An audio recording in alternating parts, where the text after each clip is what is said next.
ሰላም በያላችሁበት ሰላማችሁ ይብዛ። ራሞ ኢብራሂም ነኝ። በመላው ዓለም የምትገኙ ውድ ኢትዮጵያውያንና ትውልደ ኢትዮጵያውያን ሀገር ውስጥም ያላችሁ የኔን ዜናነት ሚዛናዊነትና ትክክለኛነትን ለማረጋገጥ ዓለም አቀፍ ዜናዎችን በቴሌቪዥናችሁ ከፍታችሁ ማየትና ማዳመጥ ይጠበቅባችኋል። የሀገር ውስጥ ዜናዎችንና እንዲሁም ደግሞ አህጉራዊ ዜናዎችን ደግሞ ከተከታተላችሁ እንዲሁም ደግሞ ሲጂቲኤን አፍሪካን ለአህጉራዊ ስጠቀም ሀገር ውስጥ ደግሞ ኢንሳይደር ኢትዮጵያ ዲw አማሪክ እና ቢቢሲ አምሃሪክ ሚዛናዊ የሆኑ ዜናዎችን አገኛለሁ። እንዲሁም ደግሞ ሌሎችም የሚዲያ አማራጮችን በማግኘት ለናንተ ማቅረብ ከጀመርኩ እነሆ 3 ዓመታትን ድፍን ሞልቶታል። በዚህም የተነሳ አሁንም እነዚህ ሰበርና አዳዲስ እውነተኛና ተአማኝነት ያላቸውን መረጃዎች ለናንተ ማብሰሪ ይቀጥላል። በቅርቡ ወደ ዩቲዩብ ተሻግረን አዲስ ብስራትን እናመጣለን። በዜና ሚዛናዊ አይደለህም ወይም ደግሞ አንዱ አጋድለሃል ወይም ደግሞ እንደዚህ ስለሆንክና የእምነት ጎራ የምትከፋፍሉኝ በጭራሽ እንደዚህ አይነት እሳቤም ሆነ አስተሳሰብ የለኝም። ጋዜጠኛ ሚዛናዊ የሆነ የተፈጠረውንና የሆነውን በእውነተኛ መረጃ አስረግጦ መንገድ ነው።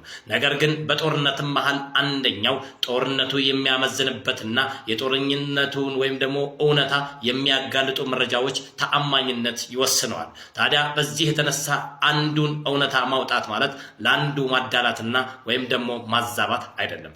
ጋዜጠኛ የመሃል ዳኛ ነው። ታዲያ ለዚህም ሲባል እንግዲህ አዳዲስ መረጃዎችና እውነተኛውን መረጃዎች እንዲደርሳችሁ ከፈለጋችሁ ይሄንን ፔጅ ፎሎ በማድረግና 5 ጊዜ ኮፒ ሊንክ በማድረግ ቤተሰብ በመሆን ትክክለኛውን ጊዜና ትክክለኛውን መረጃ በፈለጉበት ቦታ በፈለጉበት ሰዓት ያዳምጡ። ራሞ ኢብራሂም ነኝ። በድጋሚ ወደ ሰበር የዛሬ ዕለት ዜናዎች አገባለሁ።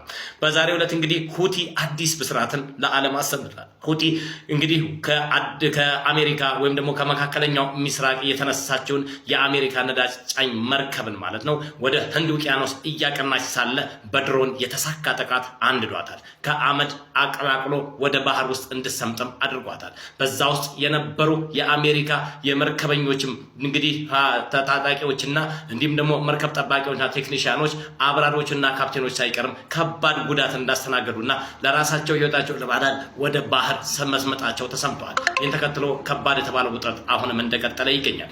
ኢራን የእስራኤል የባህር ኃይል አዛዥን መግደሏን በዚህ ሰዓት ባወጣቸው መረጃ እንግዲህ ደርሷል። በተለይም ደግሞ በሜዲትራኒያን ባህር አቅራቢያ በኢራን አቅራቢያ አካባቢ ላይ ሲጓዝ የነበረን የእስራኤል መርከብ በርቀት በሚሳኤል በመምታት ዋናውን እንግዲህ የጦር አዛዡን የባህር ኃይል አዛዡን እየቃኘ በነበረበት ሰዓት ላይ በሚሳኤል ጥቃት መግደሏን ኢራን አሳውቃለች። በሌላ በኩል እንግዲህ በዛሬው ዕለት ማለት ነው F-35 3 የእስራኤል ጄቶች እንግዲህ በኢራን የአየር መቃወሚያዎች ተመተው መውደቃቸውን የኢራን የሀገር ውስጥ ደህንነት ሚኒስቴር በዚህ ሰዓት መግለጫ እየሰጡ ይገኛል።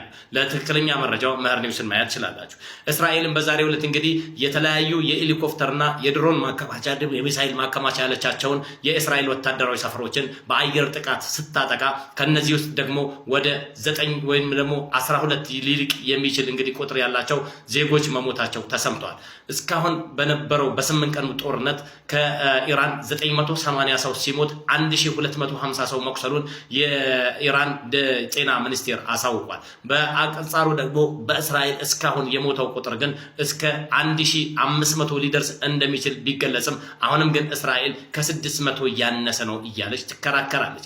የተጎዱ ደግሞ ወደ 2300 ከእስራኤል ተመዝግቧልም ተብሎ ተነግሯል። ይህን ተከትሎ ስካይ ኒውስ አረቢያ ደግሞ መረጃውን በትክክል እየያዘ የእስራኤልን ውሸታምነት እያጋለጠ ይገኛል። በሌላ በኩል ኢራን በአሽዶድና ቴል አቪቭ ከባድ የተባለውን የሚሳኤል እንግዲህ ጥቃት አድርሳለች። በዚህም ደግሞ ከባድ የተባሉ እንግዲህ ጥቃቶችን መንገዶችን እስከ መሰባበርና ህንፃዎችን እስከ ማፍረስ እንዲሁም ተቋማትን እስከ ማውደም ተርሷል። በትናንትና ወደ ኢራን በተኮሰችው ሚሳኤል ማለት ነው የቦንጎሪዮን ማለት ነው ሙሉ በሙሉ አየር ማረፊያ ሙሉ በሙሉ መታረሱን ትላንት ነገራቸው ነበር። አሁንም ይህንን እውነት ስካይ ኒውስ አረቢያ ይዞት ለወጣው መረጃ ለማያች ያለው አሁንም በዚህ ሰዓት ማለት ነው ደግሞ ሌላ የኢራኑ እንግዲህ ሀያቶላህ መኒ የኢራኑ ታላቁ ሰው የሚባሉ የኢራኑ የቁርጥ ቀን ልጅ እንግዲህ በዛሬው ዕለት መግለጫ ሰጥቷል። በመግለጫቸው የእስራኤል እንኳንም ጦርነቱን ጀመረችው ሲሉ እንግዲህ አብስረዋል። እንኳንም ጀመረችው እኛም እንኳንም አየነው። ከረጅም ጊዜ ጦርነት በኋላ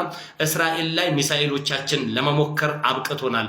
ይሄ ደግሞ ለኢራን በስራት ነው ብለዋል። ጦርነቱን ሀብለን ስንጀምር ሚሳኤሎቻችን ምን ያህል ርቀት እንደሚሄዱ አናውቅም ነበር። ስለዚህ እስራኤል የሚሳኤሎቻችንና የሰራናቸው ስራዎችና ድንቅ ጥበባችንን መሞከሪያ ሆናለች። ስለሞከርንባትና ስለተለማመድንባት ፈጣሪያችንን እናመሰግናለን ሲሉ አያቶላህ ኻሜኒ በእስራኤል ላይ ተሳልቀዋል። ይህም ተከትሎ እንግዲህ ከባዱ ጦርነት ገና አልተጀመረም። የአየር ጥቃት፣ የድሮን ጥቃትና እንዲሁም ደግሞ የባህር ኃይል ጥቃታችን ገና አላዩትም።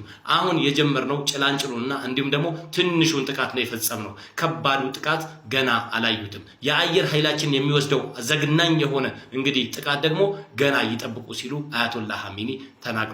በሱድ ፔሽኬኒም በአደባባይ ከህዝባቸው ጋር በመዋጣት የእስራኤልን ጥቃት ማውገዛቸው ተሰምቷል። መልካም ጊዜ